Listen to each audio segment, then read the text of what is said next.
Good morning, everybody. Today I wanted to talk briefly about how we can be in our highest self and our best self even when we face challenges to do that. And some people would call that being in our integrity.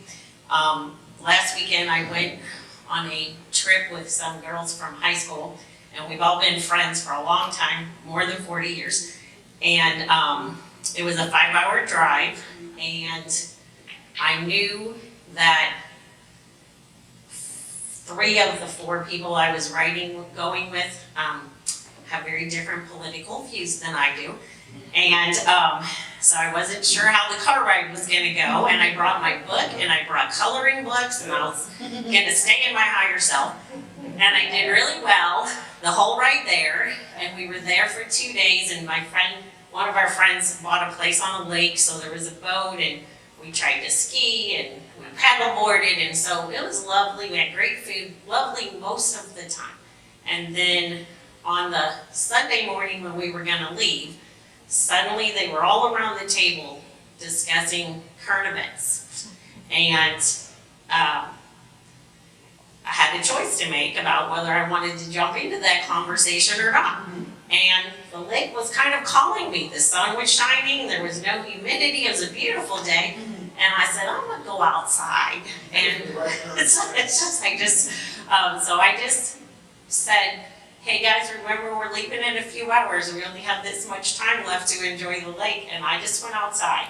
And so about half an hour later, they came out, and I was cleaning up my friend's garden. I'm an avid gardener, so she's like, why are you doing work? I said, I was just helping you a little bit to thank you for staying here. And so then we went out and paddleboarded again, and the one girl said, sometimes you have to have those conversations so you can hear someone else's opinion. And I said, and other times, what somebody says is not going to change my mind, and what I have to say is not going to change theirs, so it's okay to just not have that conversation. And so I felt like that was my best choice in the situation, because I know that we're polar opposites, and that's probably not going to change. But one thing that helped me make that choice is these have been my friends for over 40 years. That's more important. The trip was more important. Having fun was more important. So I just skipped that whole event, and that's the choice that I made.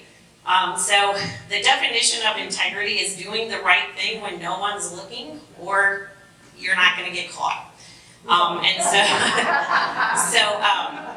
Sometimes it's how a person acts that challenges us, and I've helped a lot of people through their divorces, and you always hear all these stories of who did what to who, and who took the money, and who did what to the kids. And I always coach people, it doesn't matter what the other person did, it matters what you can live with that you did.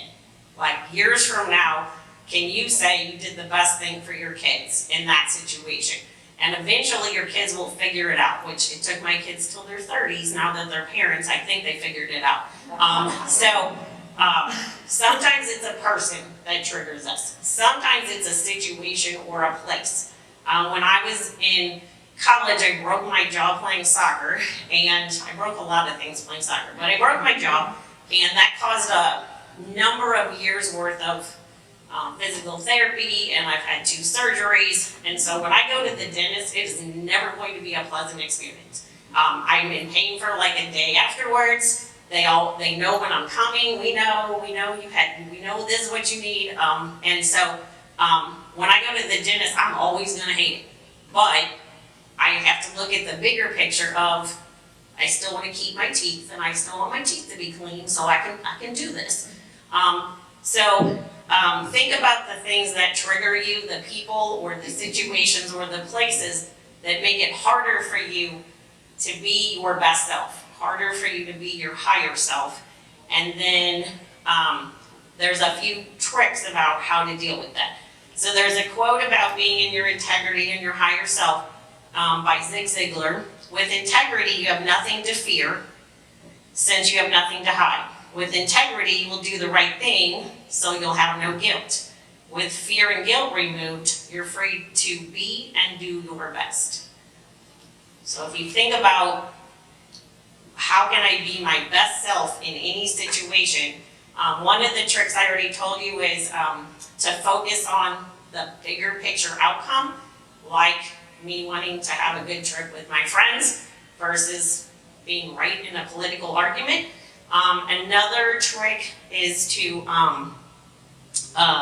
take an action so you're in control of the situation. And 4th of July was a big wake-up thing for me. My son-in-law served in Iraq and Afghanistan, and he suffers from significant PTSD. But on 4th of July, he spends over $1,000 on fireworks, and he puts on this big fireworks display. And I said, isn't 4th of July a hard day for you? And he goes, not if I'm the one blowing stuff up. so that's the way he takes control of what he knows is going to be a hard holiday for him by blowing things up. And he put on this show that all his neighbors came out with their chairs to watch the show.